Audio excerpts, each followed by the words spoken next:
24 சங்கீதம் 4 சொல்லுகிறது, கைகளில் சுத்தமுள்ளவனும் இருதயத்தில் மாசில்லாதவனுமாய் இருந்து தன் ஆத்துமாவை மாய் கொப்புக்கூடாமலும் கபடாய் ஆணையிடாமல் இருக்கிறவனே அவன் கர்த்தருடைய சந்ததியில் காணப்படுவான்.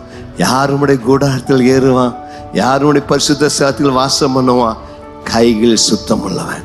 உங்க பரிசுத்த கைகளை உயர்த்தி ஆண்டுக்கு முன்னாடி என் கைகளை கழுவுங்க ஆண்டவரே.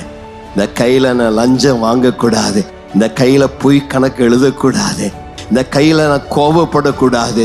இந்த கைகள் பரிசுத்த கைகளாக நம்முடைய ஆலயத்தில் வந்து உயர்த்தி ஆராதிக்கிற கைகளாக இந்த கைகளை ஆசீர்வதிங்கப்பா.